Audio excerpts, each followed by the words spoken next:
बुंदेलखंड के एक पुराने कस्बे खरगोन में, जहां हवाएं भी समय के साथ थम गई थीं, एक हवेली थी, राय साहब दी हवेली, जिसकी सीढ़ियां कांसे की थीं और जिन पर चढ़ते ही हर कदम एक अलग सी ध्वनि करता था, जैसे किसी पुरानी थाली पर उंगलियां चल रही हों। हवेली अब वीरान थी, लेकिन कहते थे कि वह एक जमाने में भूतपूर्व रियासत की नाभि हुआ करती थी। यहीं बैठकर फैसले लिए जाते, यहीं सजाएं दी जाती और यहीं परछायां बदलती थीं। इस हवेली की सबसे विचित्र बात थी उसका आईना। लेकिन यह कोई साधारण शीशा नहीं था, यह एक पुराना कांसे का फ्रेम वाला दर्पण था, जिसमें चेहरा देखने पर कभी अपना चेहरा साफ नजर नहीं आता था। उसके भीतर कुछ हिलता था, एक हल्की परछाई जो कभी आंखों के ठीक पास दिखती तो कभी दूर कोने में, और वह परछाई किसी और की होती थी, कभी युवा महिला की, कभी किसी वृद्ध पुजारी की, और कभी तो वह केवल एक आंख ही दिखाई देती जो तुम्हें घूरती रहती जब तक तुम खुद से नजरें न हटा लो। एक दिन शहर से आए इतिहास के शोधार्थी नील ने उस हवेली में प्रवेश किया, अपने प्रोफेसर की सलाह पर, जो पुराने राजवाड़ों में पड़ी वस्तुओं की फोटोग्राफी पर काम कर रहे थे। गांव वालों ने उसे चेताया, राय साहब की हवेली में मत जाना, वहां कांसे की परछाई अब भी जिंदा है। पर नील ने सोचा, यह सब अंधविश्वास है। एक DSLR कैमरा, कुछ लाइट और एक साक्षी मंच, यही था उसका काम था। जब वह हवेली में दाखिल हुआ, दोपहर ढल रही थी। हवेली भीतर से ठंडी थी, अस्वाभाविक रूप से ठंडी। दीवारों पर मकड़ी के जाले नहीं थे, पर एक अजीब धूल थी, जैसे किसी पुराने शरीर की राख। सीढ़ियां खड़खड़ाई, और जब उसने वह कांसे का आईना देखा, उसका मन डगमगाया। वह अब भी वहां था, भारी, ऊंचा और धूप में धातु की तरह चमकता नहीं, बल्कि सांस लेता हुआ प्रतीत होता था। नील ने कैमरा ऑन किया, पर जैसे ही उसने आईने की तरफ कैमरा घुमाया, स्क्रीन ब्लैक हो गई। उसने समझा शायद बैटरी खत्म है, लेकिन कैमरा अभी अभी चार्ज किया गया था। तभी बिना किसी हवा के कमरे का दरवाजा अपने आप बंद हो गया और आईने से एक ध्वनि निकली, खुरचने जैसी, जैसे किसी ने भीगे हुए कांसे पर नाखून रगड़े हों। नील पीछे हटा, पर उसके पांव वहीं जम गए। वह कांसे का फ्रेम अब गर्म हो रहा था और उसमें उसकी परछाई नहीं, कोई और आकार बनने लगा था। एक महिला, लाल जोड़ा पहने, माथे पर बड़ा सिंदूर और होठों पर आधी मुस्कान। उसने नील की आंखों में देखा और धीमे से कहा, मुझे वापस दिखाओ, मैं अब भी यही हूँ। नील ने चीखना चाहा, पर गला सूख चुका था। अगले ही पल उसकी परछाई गायब हो गई। फर्श पर वह खड़ा था, लेकिन उसकी छाया कहीं नहीं थी, और आईने में अब वही छाया हंस रही थी। हवेली से भागते हुए नील की सांसें फूल रही थीं, और उसके कानों में अब भी वही कांसे की परछाई की खुरचती आवाज गूंज रही थी, धीमी मगर लिपटी हुई, जैसे किसी ने उसे शरीर के अंदर उकेर दिया हो। वह गांव के बाहर बने विश्राम गृह में पहुंचा, जहां वह ठहरा था, और सीधे बाथरूम में गया, चेहरे पर पानी डालने के लिए। जैसे ही उसने नल चालू किया, उसने शीशे में देखा अपना चेहरा, पर कुछ गलत था। उसका प्रतिबिंब आंखों में नहीं देख रहा था। वह थोड़ी दाईं ओर देख रहा था, जैसे किसी को नील के पीछे देख रहा हो। नील मुड़ा, कोई नहीं था। उसने फिर शीशे की ओर देखा, अब वहां कोई चेहरा नहीं था, पर उस कांच पर एक नमी से लिखा हुआ वाक्य उभर आया, अब तू नहीं, बस मैं हूँ। नील की रीढ़ में एक सिहरन दौड़ गई। उसने शीशा पोंछा, पर शब्द फिर से उभर आए, और इस बार उसके हाथ उस पर जमे रह गए। कांच बर्फ की तरह ठंडा हो गया था, और नील की हथेलियां उस पर चिपक गईं। उसने झटके से हाथ हटाए, और जैसे ही बाहर आया, दरवाजा अपने आप बंद हो गया। बत्ती टिमटिमाई और दीवारों पर हल्की सी परछाई उभरने लगी जो उसकी नहीं थी। वह तुरंत अपना बैग उठाकर कस्बे से निकलने की ठान चुका था, पर कहानी वहीं खत्म नहीं हुई। जब वह शहर लौटा, दिल्ली के अपने फ्लैट में उसे सब कुछ सामान्य लगा। लेकिन तीसरी रात जब वह ऑफिस से लौटा और लिविंग रूम की बत्ती जलाई तो उसकी दीवार पर बनी परछाई ने उसकी नकल नहीं की। वह खड़ा था मगर परछाई झुकी हुई थी। वह चला पर परछाई रुकी रही और फिर वह दीवार पर रेंगने लगी, धीरे धीरे, जैसे कांसे के फ्रेम में जड़ी कोई पुरानी आत्मा अब अपने नए कैदखाने की दीवारें नाप रही हो। नील ने समझा यह थकान है या शायद PTSD। वह मनोचिकित्सक के पास गया, लेकिन जब डॉक्टर ने उसे आईने में देखकर समझाने की कोशिश की तो आईने में डॉक्टर का चेहरा काला हो गया और सिर्फ नील का प्रतिबिंब वहां दिखाई दिया। मगर वह मुस्कुरा रहा था जबकि असली नील कांप रहा था। अब हर दर्पण, हर चमकती सतह, यहाँ तक कि मोबाइल फोन की बंद स्क्रीन एक परछाई दिखाने लगी जो नील की नहीं थी। उसका प्रतिबिंब अब धीरे धीरे किसी और की हरकतें करने लगा था। कभी किसी पर गुस्सा दिखाता, कभी हंसता जब नील रो रहा होता, और कभी उसका गला घोंटते हुए अपनी आंखें लाल कर लेता। एक दिन उसने दर्पण से दूर रहने का निर्णय लिया। उसने अपने घर के सारे आईने हटा दिए, यहाँ तक कि मोबाइल के फ्रंट कैमरा को भी काले टेप से ढक दिया। लेकिन एक चीज नहीं बदली, उसकी परछाई। सूरज की रोशनी में, ट्यूबलाइट की सफेदी में और कभी कभी बस मध्यम उजाले में भी उसकी परछाई अब अलग जीती थी। नील जब चलता तो उसकी परछाई उसे घूरती रहती। जब वह लिखता तो परछाई अपने हाथ में कुछ और लिए रहती, कभी चाकू, कभी वह पुराना कांसे का फ्रेम। सबसे भयावह क्षण वह था जब उसने रात को नींद में अपनी खिड़की के कांच में देखा। उसमें दो परछाइयां थीं, एक जो बिस्तर पर सो रही थी उसकी, और दूसरी जो खिड़की से उसे देख रही थी। सीधी, स्थिर और कांसे की धातु जैसी चमकती हुई। उसके बाद वह दिन आया जब नील ने तय किया उसे उस हवेली में लौटना होगा। जवाब वही है जहां यह सब शुरू हुआ। 3 दिन तक नील ने न खाने का ख्याल रखा न सोने का। वह सिर्फ कमरे में बैठा रहा, पर्दे बंद, सभी सतहों को कपड़े से ढक दिया, मोबाइल को दीवार पर दे मारा और आईने के फ्रेम तोड़ दिए। पर इससे क्या बदला?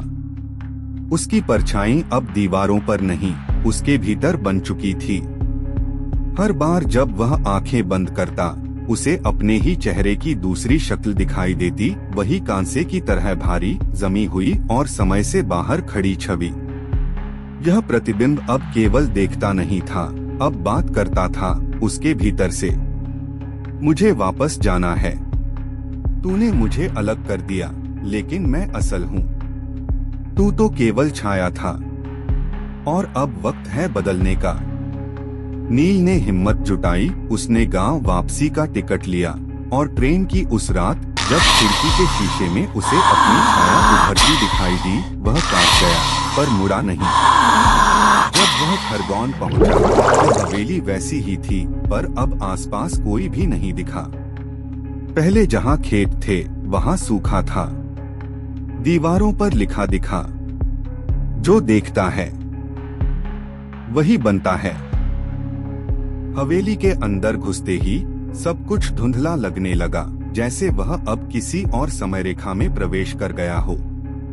दीवारों पर पुराने चेहरे उभर रहे थे और सबकी आंखों में एक ही सवाल, क्या तू भी देख चुका है? जैसे ही नील उस पुराने कांसे के आईने तक पहुंचा, वह अब झूठ नहीं था। उसका फ्रेम गर्म था और उसकी सतह अब पानी जैसी नहीं, मांस जैसी लग रही थी, एक जीती जागती परत जो हर प्रतिबिंब को निगल लेती थी। नील ने अपना हाथ बढ़ाया कांपते हुए और वह परछाई उभर आई। लेकिन अब वह स्थिर नहीं थी, वह बोल रही थी, उसके जैसी दिखती थी, पर उसकी आंखें गहराई नहीं, खालीपन से भरी थीं। उसने कहा, मैं अब सिर्फ देखने नहीं आया, मैं लौटने आया हूँ। और फिर उसकी परछाई ने हाथ बाहर निकाला शीशे के भीतर से। नील के मुंह से कोई आवाज नहीं निकली, उसकी आंखों में डर नहीं था, क्योंकि उस पल उसे यकीन हो चुका था कि वह पहले ही दूसरा बन चुका है। अगले क्षण हवेली की खिड़कियां अपने आप बंद हो गईं। अंदर एक अंधेरा छाया और जब रोशनी वापस आई, नील का शरीर फर्श पर था, आंखें खुली हुई मगर जीवन रहित।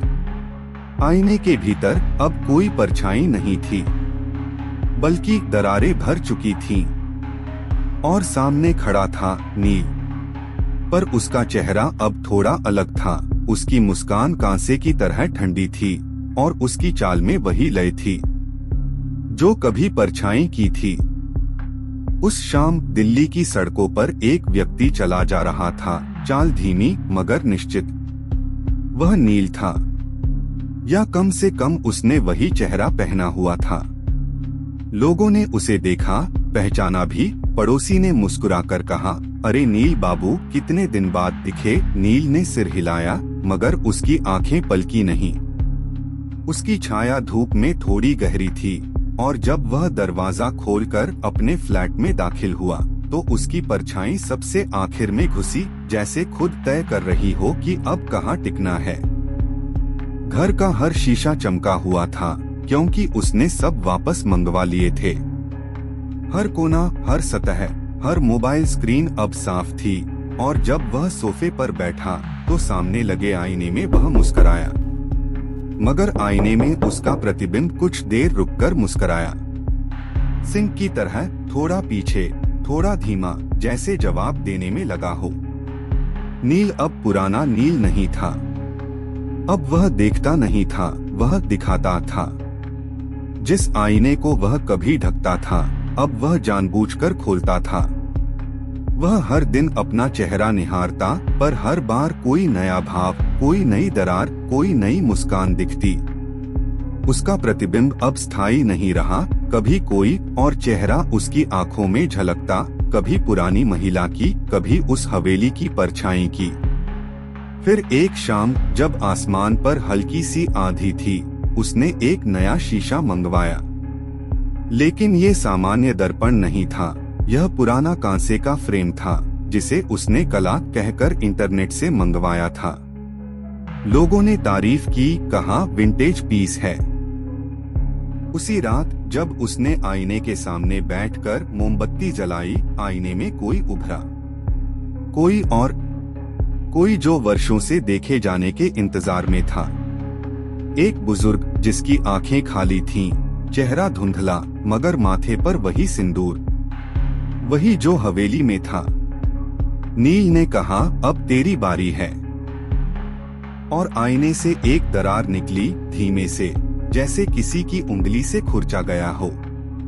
उसके बाद शहर में अजीब बातें होने लगीं। लोग कहने लगे कि मेट्रो के शीशों में अजनबी चेहरे झलकते हैं, मुस्कुराते नहीं, घूरते हैं। कुछ बच्चे आईने के सामने खड़े रह जाते हैं और कहते, वो अंकल हमें बुला रहे हैं। शॉपिंग मॉल में लगे ट्रायल रूम के कैमरों में अजीब आकृतियां कैद होने लगी। और सबसे खास बात, नील अब लोगों से नहीं मिलाता, वह सिर्फ बुलाता है।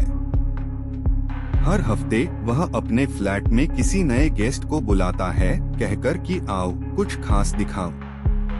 हर मेहमान लौटता है, लेकिन थोड़ा बदलकर, कभी थोड़ा कम बोलते हुए, कभी अपनी परछाई से डरते हुए, कभी अचानक गायब हो जाने से पहले।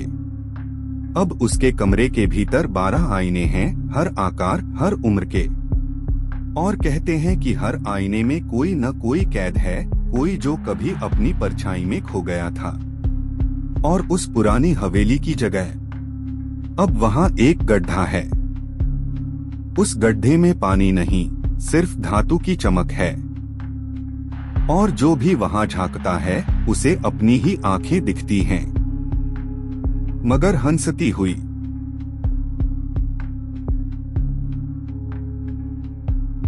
राजस्थान के सुदूर रेगिस्तानी इलाके में एक छोटा सा गांव था, बीलसर।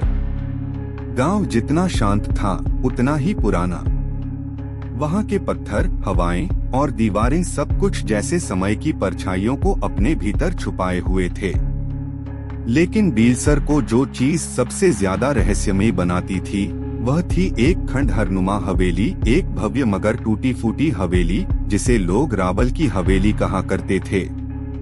हवेली अब वीरान थी, मगर गांव में आज भी उसकी कहानियां ताजा थीं। और उन सभी कहानियों के केंद्र में थी तीसरी मंजिल की एक खिड़की। वह खिड़की बाहर से देखी जा सकती थी, हमेशा बंद, जंग लगी लोहे की सलाखों से ढकी, और उस पर चढ़ी धूल की परत किसी मृत शरीर की त्वचा जैसी लगती थी। पर गांव के लोग कहते थे वह खिड़की केवल सपनों में खुलती है, और जो उसे सपने में देख ले उसके लिए फिर नींद एक शरण नहीं, एक दहलीज बन जाती है। एक ऐसे संसार की दहलीज जहां हर चीज धुंधली मगर जिंदा होती है।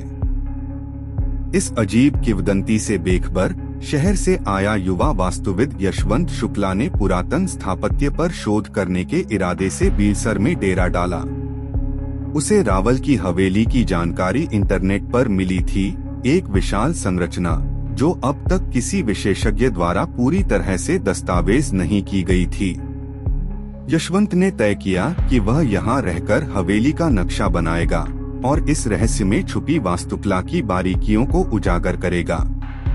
पहली शाम जब वह गांव पहुंचा तो वहां के बुजुर्गों ने उसे चेताया, बाबूजी, उस हवेली में रात बिताने से पहले एक बार सोचना जरूर।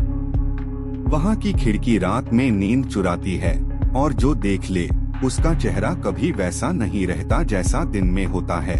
यशवंत मुस्कराया और हल्के फुल्के अंदाज में कहा, मैं ईंटों और बीम से डरने वाला नहीं हूँ बाबा, सपनों से क्या वास्ता। रावल की हवेली अब खंडहर थी, लेकिन भीतर दाखिल होते ही एक अजीब सी ठंडक मिलती थी, जैसे गर्मी से अलग भीतर तक समाई हुई शांति। मगर वह शांति स्थिर नहीं थी, वह थमी हुई प्रतीक्षा जैसी थी। दिन में यशवंत ने वहां के कमरे नापे, मापे, चित्र खींचे, लेकिन तीसरी मंजिल की खिड़की तक नहीं गया। उसका इरादा था कि आखिरी दिन वहां जाएगा जब बाकी संरचना पूरी समझ में आ जाए। पर खिड़की ने इंतजार नहीं किया। पहली ही रात जब यशवंत ने स्थानीय धर्मशाला में बिस्तर पर सिर रखा, उसकी आंखें भारी हुई, और जैसे ही नींद आई वह तीसरी मंजिल पर खड़ा था। वही खिड़की सामने थी, खुली हुई। बाहर से एक ठंडी चांदनी जैसी रोशनी भीतर आ रही थी, पर चांद आसमान में नहीं था। हवेली के नीचे सब कुछ धुंध में डूबा था, लेकिन वह खिड़की का दृश्य एकदम साफ था, जैसे किसी ने पूरे स्वप्न को केवल उस क्षण के लिए गढ़ा हो। खिड़की के पार एक आकृति खड़ी थी, सफेद कपड़े पहने, पीठ मोड़े, बालों की लटें गले तक झूलती हुई। उसकी देह स्थिर थी, लेकिन वह हवा में हिल रही थी, जैसे उसका अस्तित्व ठोस नहीं, तरल हो। यशवंत ने घबराकर पूछा, कौन हो तुम? आकृति ने धीरे धीरे सिर घुमाया, लेकिन चेहरा नहीं था। आंखों की जगह खालीपन था, और वहां एक नमी थी जो टपक नहीं रही थी, सिर्फ चमक रही थी। होंठ थे मगर बंद, और फिर एक फुसफुसाहट आई, इतनी धीमी कि समझ में कुछ नहीं आया, बस सांसों की आवाज, जैसे कोई तुम्हारे कंधे के पास बुदबुदा रहा हो। तभी खिड़की अपने आप बंद हो गई, धीरे से नहीं, झटके से, जैसे किसी ने उसे खींच लिया हो। यशवंत की नींद टूटी, उसके गले में जलन थी और सीना भारी। उसने समझा यह सपना है, गहरा, अजीब, लेकिन सपना ही है। पर जब वह सुबह बाहर निकला तो लोगों ने उसकी तरफ अजीब तरह से देखा, और मंदिर के पास बैठे एक बूढ़े ने उसकी आंखों में देखकर पूछा, उसने बुला लिया क्या? क्या मतलब? यशवंत ने चौंक कर पूछा। बूढ़े ने धीरे से कहा, जिस खिड़की का सपना आ जाए उसका दिन अब सपने जैसा हो जाता है। तीसरी रात की नींद फिर वैसी ही थी, नहीं, और भी गहरी और अधिक सजी। इस बार खिड़की खुलने की आवाज से सपना शुरू हुआ। कोई धीमी खटखट, जैसे पुरानी लकड़ी अपने ही वजन से टूट रही हो। यशवंत उस मंजिल पर खड़ा था, वही मंजिल, मगर अब दरवाजे टूटे हुए, दीवारों पर कुछ नक्श उभरे हुए और हवा में धूल नहीं, किसी की सांसें थीं। खिड़की अब खुली थी और उसके बाहर वही आकृति, पर आज वह सिर्फ खड़ी नहीं थी, वह धीरे धीरे चल रही थी, खिड़की से बाहर की ओर, गिरने की तरह नहीं, तैरने की तरह। यशवंत डरते हुए खिड़की तक गया। बाहर देखा, कोई सीढ़ी नहीं थी, कोई बालकनी नहीं, पर आकृति हवा में कुछ दूर तक आगे जा रही थी और फिर एकदम से ठहर गई। उसके हाथ में कुछ था, एक लकड़ी की फ्रेम वाली तस्वीर जो साफ नहीं थी। मगर जब वह आकृति मुड़ी और तस्वीर को सामने लाई, वह यशवंत का चेहरा था, मगर उसकी उम्र 5-6 साल की थी। बिल्कुल वैसा चेहरा जैसी उसकी कोई भी तस्वीर उसके पास नहीं थी। ये कैसे हो सकता है, वह बड़बड़ाया। तभी खिड़की अपने आप फिर से बंद हुई, मगर इस बार इतनी जोर से कि आवाज सपने में ही नहीं, नींद टूटने पर भी कानों में गूंज रही थी। सुबह यशवंत सीधे मंदिर के उस बुजुर्ग के पास पहुंचा। बाबा, ये खिड़की, ये सपना, ये मेरा बचपन कैसे जानती है? बुजुर्ग ने बहुत देर तक उसे देखा, फिर कहा, तू यहाँ पहले भी आया था। बहुत छोटा था, तेरी माँ के साथ। वो इसी हवेली में पली थी। लेकिन एक रात वो खिड़की खुली रह गई थी और तेरी माँ वापस नहीं आई। तू जिंदा था, मगर कुछ भी याद नहीं रहा। तू दिल्ली चला गया और अब खिड़की ने तुझे फिर बुलाया है। यशवंत की सांसें थम गईं। वह पहली बार समझा क्यों उस खिड़की में कुछ पहचाना सा लगता है। क्यों हर सपना एक सीढ़ी है जो उसे किसी अधूरी कहानी की तरफ ले जा रही है। अगली रात वह जानबूझकर देर से सोया, लेकिन जैसे ही आंखें बंद हुई, वह फिर उसी मंजिल पर था। पर इस बार खिड़की के पार कुछ नहीं था, एक खालीपन जो हिल रहा था। और वहाँ एक आवाज आई, स्त्री की आवाज, जो बहुत कोमल थी मगर बहुत पुरानी। बेटा, मैंने तुझे छुपा लिया था, तेरे सपनों में, तेरी नींद में, पर अब तू बड़ा हो गया है। खिड़की अब तुझे दिखाएगी जो तूने देखा था। वो दीवार पर एक दरार खुली और उसमें से एक दृश्य उभरा। एक औरत गोद में बच्चा लिए हवेली की तीसरी मंजिल पर दौड़ रही है। पीछे कोई शोर है, शायद कोई चिल्ला रहा है, कोई दरवाजा तोड़ रहा है। औरत खिड़की तक आती है और बच्चा उसकी गोद से छूटकर फर्श पर गिर जाता है। वह रोता है और तभी कुछ खींच लेता है उस औरत को। खिड़की के पार फिर अंधेरा और बच्चा वहीं बैठा है, धीरे धीरे रोना बंद करता हुआ। और तभी सपना टूट जाता है। सुबह यशवंत का गला सूख चुका था। उसकी आंखों में नींद नहीं बल्कि डर था, लेकिन साथ ही एक जिद भी। वह जान गया था खिड़की केवल सपना नहीं है, वह दरवाजा है। उसके अतीत का, उसकी माँ का और शायद किसी ऐसे रहस्य का जो अब तक हवा में बिखरा पड़ा था। और वह अब तय कर चुका था, अगली बार वह खिड़की को सपने में नहीं, असल में खोलेगा। सुबह होते ही यशवंत सीधे हवेली की तीसरी मंजिल पर गया। वह अब डरता नहीं था, बल्कि भीतर एक अजीब सा आकर्षण था, जैसे वह खिड़की कोई लौह चुंबक हो और उसका शरीर किसी पुराने राग से खींचता चला जा रहा हो। सीढ़ियां चढ़ते समय हर कदम के नीचे की लकड़ी कराह रही थी, जैसे हवेली खुद उसे रोकना चाहती हो। जब वह मंजिल पर पहुंचा, तो उसने देखा खिड़की अब भी जंग से ढकी बंद थी, लेकिन उसके किनारों पर धूल हटी हुई थी, जैसे किसी ने रात में उसे सहलाया हो। उसने धीरे से खिड़की को छुआ, धातु की ठंडक उसके हाथ में समा गई, लेकिन इस बार वह पीछे नहीं हटा। उसने दोनों हाथों से पकड़कर धकेला, पहले धीरे फिर जोर से। खिड़की खुल गई और उसके साथ ही हवेली के भीतर की हवा बदल गई। ऐसा लगा जैसे किसी कमरे में वर्षों से बंद सांसें अब बाहर भाग रही हों। खिड़की के बाहर वही चांदनी फैली हुई थी, लेकिन दिन के उजाले में यह असंभव था। फिर भी वहाँ एक नीला स्याह प्रकाश फैला था, न तो सूरज की रोशनी न चांद की, बस किसी और जगह का उजाला। यशवंत ने नीचे झांका, वही दृश्य जो सपनों में देखा था।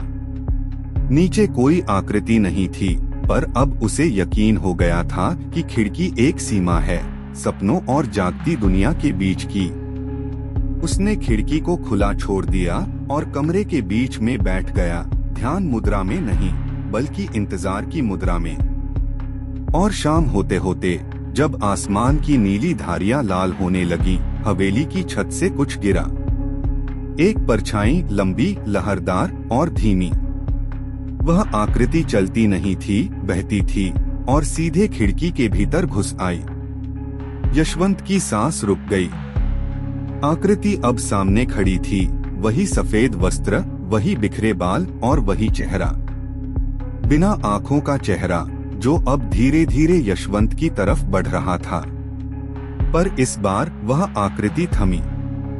उसने अपनी हथेली खोली, उसमें एक छोटी सी लकड़ी की गुड़िया थी, टूटी हुई, मगर उसका चेहरा था यशवंत के चेहरे जैसी।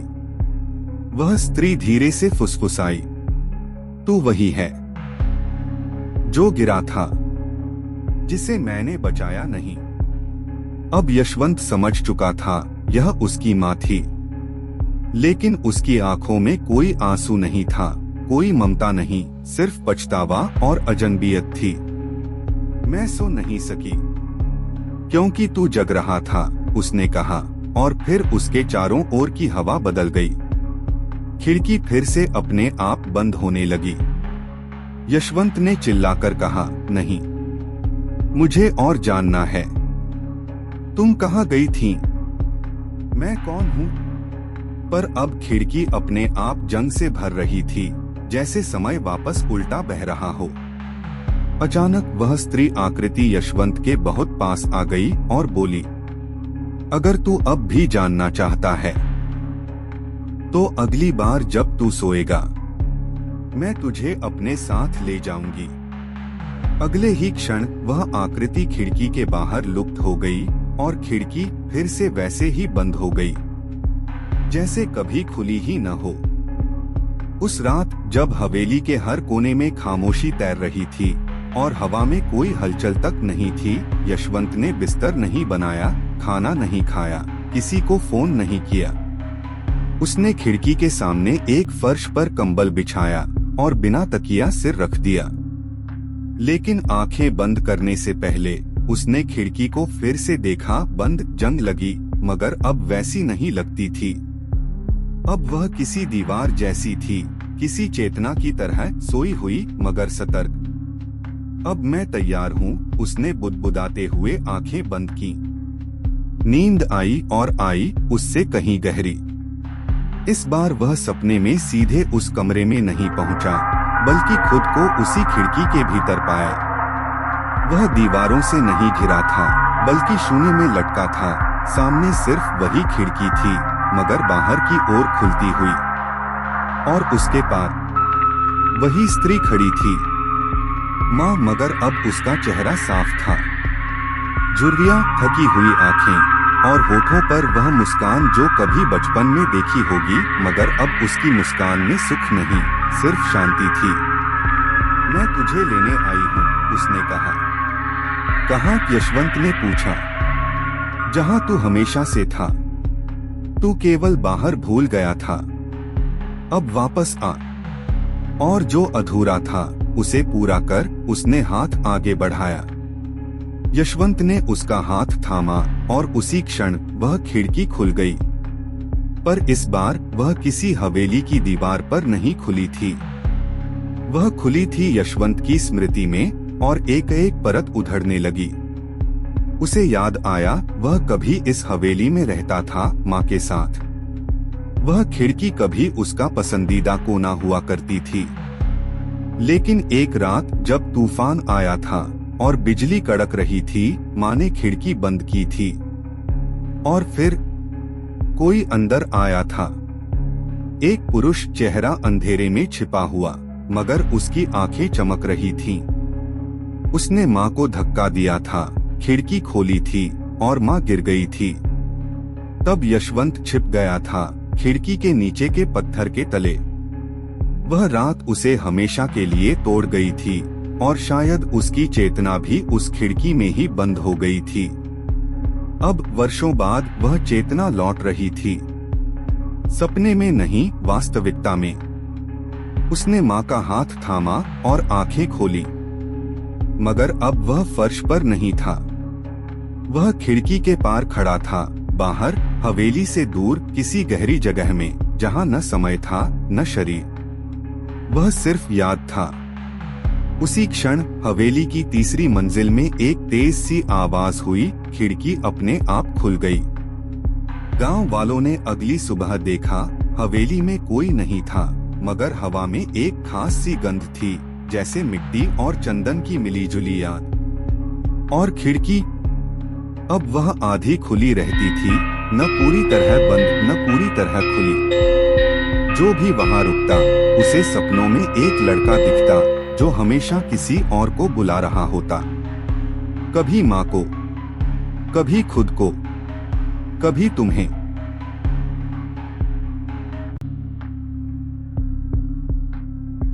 उत्तराखंड की पहाड़ियों में बसे एक छोटे से गांव ठोला के पीछे एक पगडंडी थी, पतली, टेढ़ी मेढ़ी और लगभग खोई हुई। ज्यादातर लोग उससे बचते थे। बच्चे जब भी उस ओर खेल में भागते तो उनकी दादी चिल्ला उठती, उधर मत जाना, वो पगडंडी आगे नहीं पीछे ले जाती है। किसी ने कभी खुलकर नहीं बताया कि उसका मतलब क्या था। कुछ ने कहा कि पगडंडी इतनी घुमावदार है कि आदमी गोल गोल घूमकर वहीं लौट आता है। कुछ ने कहा कि वह रास्ता पुराने श्मशान तक जाता है, जहां अब कोई जाता नहीं। पर 27 वर्षीय आरव को उन बातों से फर्क नहीं पड़ा। शहर से लौटे इस युवा फोटोग्राफर को पुराने गांव की हर चीज में एक रहस्य दिखता था। उसे लगता था कि गांव की खोई हुई धड़कनें अब तस्वीरों में कैद हो सकती हैं, और वह उन्हें एक प्रदर्शनी में बदलना चाहता था। जब आरव पहली बार उस पगडंडी पर चढ़ा तो दिन ढल रहा था। कैमरा गले में, जूते की मिट्टी में थोड़ी थकान और आंखों में जिज्ञासा। शुरू में सब सामान्य लगा, देवदार के पेड़, सूखे पत्तों की सरसराहट और एक हल्का नीला अंधेरा जो धीरे धीरे उसकी पीठ पर उतरने लगा। पर करीब आधा घंटा चलने के बाद उसे कुछ अजीब लगा। हर पेड़ वैसा ही क्यों लग रहा था, हर मोड़ वैसा ही क्यों था। एक मोड़ पर पहुंचते ही उसे लगा कि उसने उस खास पत्थर की आकृति पहले भी देखी है, एकदम वैसी ही दरार, वैसी ही घास। वह रुका, कैमरा निकाला, तस्वीर ली। पर जब स्क्रीन पर झांका तो तस्वीर एकदम काली थी, जैसे कैमरा ने कुछ भी नहीं लिया हो। अजीब है, वह बुदबुदाया, फिर आगे बढ़ा। मगर जितना आगे बढ़ता उसका दिल उतना ही घबराता। एक अजीब सी अनुभूति, जैसे हवा उल्टी बह रही हो, जैसे किसी ने उसकी चाल की दिशा तय कर दी हो। और तब एकाएक उसे सामने से आती आवाज सुनाई दी, किसी के कदमों की आवाज, जो उसकी ओर नहीं, उसकी पीठ के पीछे से आ रही थी। उसने पलट कर देखा, कोई नहीं था, मगर जमीन पर हल्की रेखाएं थीं, जैसे किसी ने उल्टे पांव चलते हुए मिट्टी में निशान बनाए हों। अब आरव ने मुड़कर वापस लौटने का फैसला किया, मगर जैसे ही उसने पीछे कदम रखा उसे कुछ और दिखा। वही दरार वाला पत्थर फिर से। वह अब सच में डरने लगा। उसने जीपीएस निकालकर चेक किया, पर मोबाइल नेटवर्क गायब था और नक्शा केवल गोल घुमाव दिखा रहा था। तभी उसकी नजर सामने पड़ी एक स्त्री की आकृति सफेद साड़ी में, जो बिल्कुल स्थिर खड़ी थी। कौन है वहाँ? आरव ने पुकारा। आकृति ने जवाब नहीं दिया। फिर वह मुड़ी, लेकिन उसका चेहरा नहीं था। वहाँ सिर्फ धुंध थी और वह धीरे धीरे पीछे जाने लगी, पगडंडी पर, बिल्कुल वैसी ही चाल से जैसी आरव की थी। आरव अब भागा, पीछे नहीं, आगे की तरफ या शायद पीछे।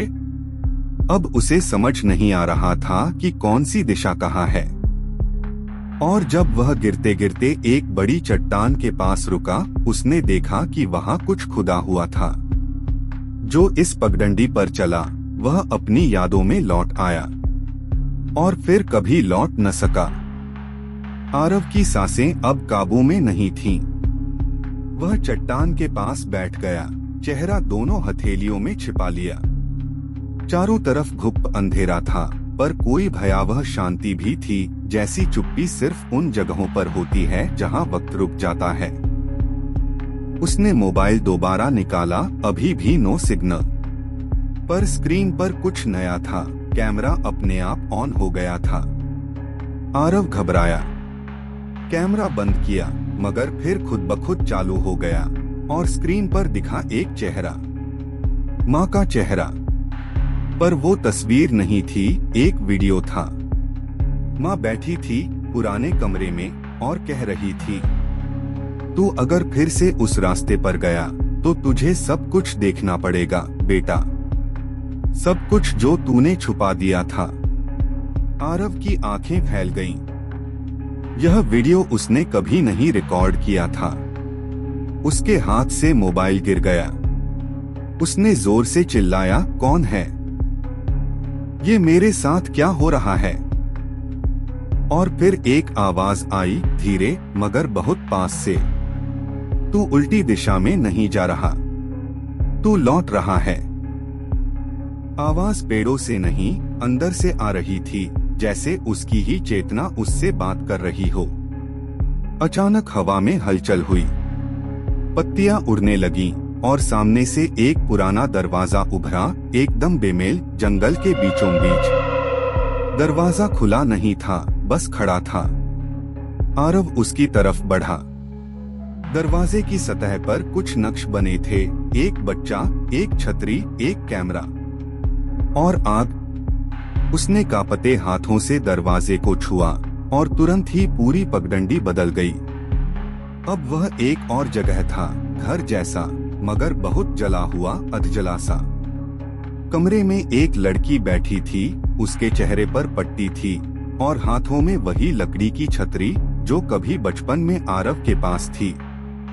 वह कुछ नहीं बोल रही थी, बस उसकी ओर देख रही थी। आरव ने धीरे से पूछा, तुम कौन हो? लड़की ने सिर झुकाया और जमीन पर लिखा, मैं वो हूँ जो जल गई थी जब तू भागा था। आरव की पीठ पसीने से भीग गई। उसे सब याद नहीं था, लेकिन अब स्मृतियां उभर रही थीं। बचपन में गांव की होली में आग लगी थी। वह और उसकी चचेरी बहन रावी उसी पगडंडी के पास खेल रहे थे। किसी ने पटाखा झोंक दिया और आग लग गई। वह भाग गया था। रावी नहीं भाग पाई। वह दिन उसके परिवार ने कभी नहीं दोहराया। सबने मान लिया हादसा था, पर आरव जानता था वह उसे छोड़कर भागा था। अब वह उसी याद के बीच खड़ा था और सामने वही रावी, जिसके चेहरे पर अब पट्टी थी, जलने के बाद की। तू अगर रुकता तो क्या मैं बचती, उसने लिखा। आरव की आंखें भर आईं। मुझे माफ कर, डर गया था, मैं बच्चा था। रावी और जैसे जैसे वह पास आई, उसकी आकृति धुंधली लगी। अब तू बच्चा नहीं है, उसने फुसफुसाया। अब तू इस पगडंडी का हिस्सा है और तुझे हर वो मोड़ देखना होगा जो तूने छोड़ा था।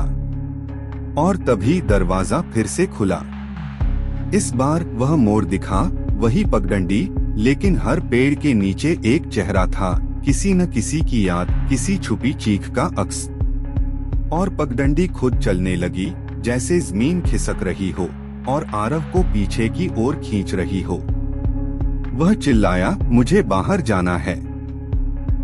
ये मेरे साथ क्या हो रहा है? हवा से आवाज आई, तू अब रास्ते पर नहीं, रास्ते के भीतर है। आरव अब दौड़ नहीं रहा था, वह फिसल रहा था उस पगडंडी पर जो अब जमीन नहीं बल्कि कोई गहरी खाई लगती थी। हर मोड़ पर, हर पेड़ के नीचे अब एक छाया थी और हर छाया एक आवाज बन गई थी जो कुछ ना कुछ कह रही थी। तू क्यों नहीं रुका? तूने मुझे पीछे छोड़ दिया था, तेरे डर ने हमें निगल लिया। आरव के कान अब शब्दों से भरते जा रहे थे, जैसे किसी ने वर्षों की चुप्पियों को एक साथ खोल दिया हो। एकाएक रास्ता थम गया, सामने वही जला हुआ घर, अब और अधिक स्पष्ट। दरवाजे पर कोई नाम नहीं था, मगर उसकी ईंटों पर खरोंचों से लिखा हुआ एक वाक्य उभर रहा था, जो तू देखना नहीं चाहता था वो अब तुझसे आंखें मिलाएगा। दरवाजा खुला, अंदर का कमरा अब जीवित था, समय वहीं रुका हुआ जहां वह दिन टूटा था। रावी वहीं थी, छोटी उम्र की, कपड़े झुलसे हुए, चेहरा अधजला। मगर इस बार वह बोल रही थी, जुबान से नहीं, आंखों से। वह धीरे धीरे उसकी ओर बढ़ी, हाथ में वही लकड़ी की गुड़िया जो कभी बचपन में आरव को दी थी। तूने इसे फेंक दिया था, उसने कहा। मैं डर गया था, आरव ने जवाब दिया, गला भर्राया हुआ। डर सबको लगता है, लेकिन जो भागता है वह हमेशा दोबारा लौटता है, बस इस बार अकेला नहीं बल्कि उसके साथ, जिसे वो पीछे छोड़ आया था। रावी ने उसकी ओर देखा और धीरे से दरवाजे की ओर इशारा किया। अब दरवाजे के पार पगडंडी फिर से थी, लेकिन बदल गई थी। अब वह सीधी थी, मगर हर कुछ कदम पर एक छोटा आरव खड़ा था, किसी अलग रूप में। एक जगह वह एक टूटा हुआ खिलौना लिए खड़ा था, दूसरी जगह वह स्कूल की वर्दी में था और पास में एक टूटी हुई फ्रेम पड़ी थी, शायद पिता की तस्वीर। तीसरी जगह वह बस बैठा था, अकेला, और उसकी आंखें किसी को ढूंढ रही थीं। हर रूप एक टुकड़ा था, याद, पछतावा या कोई अधूरी बात। ये सब क्या है? आरव ने पूछा। रावी की आवाज अब हवा से आई। ये तू है। तूने इस पगडंडी पर सिर्फ अपने पाँव नहीं, अपनी यादें भी छोड़ दी थीं। अब तू हर कदम पर उनसे मिलेगा और तभी तू जान पाएगा कि तू कौन है। आरव ने पहला कदम आगे बढ़ाया और तुरंत ही खुद को एक पुराने कमरे में पाया। वहां उसकी माँ बैठी थी, वही दृश्य जो कैमरे में दिखा था। वह कह रही थी, आरव बेटा, तू क्यों अकेला रहता है? तू इतना चुप क्यों हो गया है? आरव चिल्लाया, माँ, मैं यहाँ हूँ। मैंने तुमसे सब कहना चाहा था, पर माँ ने कुछ नहीं सुना। वह विघटन था, वह दृश्य सिर्फ दोहराव था, असली नहीं, लेकिन सच्चा। दूसरे कदम पर पिता का कमरा, एक टेबल, किताबें और एक पत्र जो कभी नहीं खोला गया था। पत्र पर लिखा था, बेटे के लिए, जब वह समझेगा कि मौन भी चीख होता है। आरव कांप गया। यह पत्र उसने कभी नहीं देखा था। तीसरे कदम पर वही होली का दृश्य, रावी और वह, आग, आवाजें, और वही क्षण जब उसने रावी की ओर हाथ बढ़ाने की बजाय भागना चुना था। अब वह भाग नहीं सकता था, वह वहीं खड़ा था और उसे सब कुछ दोबारा देखना पड़ा, हर क्षण, हर चीख, हर राख का कण। मैं लौट आया हूँ, उसने धीरे से कहा। मैं फिर से भागूंगा नहीं। तभी एक आंधी आई, पगडंडी पर से सब छवियां मिटने लगीं। रावी की परछाई हवा में घुल गई। जले हुए घर की ईंटें उड़ने लगीं और सामने वही दरवाजा फिर से उभरा, लेकिन अब उसमें एक आईना जड़ा था। आईने में आरव ने खुद को देखा और पहली बार पूरा देखा। वह सिर्फ युवक नहीं था, वह सभी वो चेहरे था जिनसे वह बचता रहा। माँ की चिंता, पिता की चुप्पी, रावी की झुलसी छाया, सब अब उसकी आंखों में थे। तभी आईने में एक दरार आई और उसके पीछे वही पगडंडी, इस बार सीधी चमकती हुई। हवा ने कहा, अब तू आगे जा सकता है, लेकिन भूल मत जाना, जो पीछे छूटा वो अब तुझ में है। आईने के पार पगडंडी अब एक सीधी रेखा जैसी थी, लेकिन वह चमक नहीं रही थी, उसकी सतह हिल रही थी जैसे पानी हो। आरव ने आगे बढ़ने की सोची, मगर उसके पैर भारी हो गए थे, जैसे कोई अदृश्य भार उसे थामे हुए था। वह जानता था यह सिर्फ रास्ता नहीं था, यह एक परीक्षा थी, एक सवाल था जिसे वह खुद से हमेशा टालता रहा। क्या तू सच में बाहर जाना चाहता है, या तू केवल भागना चाहता है? वह आईने के सामने रुका। अब उसमें कोई परछाई नहीं थी, सिर्फ एक धुंधली सी आकृति थी, और वह धीरे धीरे उसकी ओर आ रही थी। जब वह बिल्कुल पास पहुंची, तब वह आकृति स्पष्ट हुई, आरव स्वयं। लेकिन यह एक अलग आरव था, आंखें सूनी, कपड़े धूल से सने हुए और पूरे शरीर पर खरोंचों के निशान। तू वही है जो कभी रुका नहीं, जो हर मोड़ पर भूलता गया। वह आकृति बोली, अब तू यहाँ है मेरे पास, पर क्या तू वाकई लौटना चाहता है? बाहर क्या है? वही अकेलापन, वही खामोशी? आरव ने जवाब नहीं दिया, पर उसकी सांसें तेज थीं और आंखें डरी हुई। तू मुझ में आ जा, वह आकृति फिर बोली।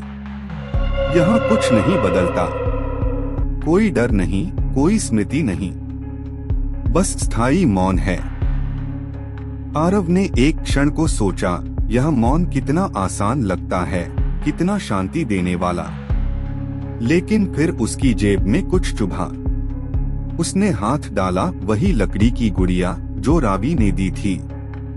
गुड़िया का चेहरा अब साफ था, अधजली मगर मुस्कुराती हुई।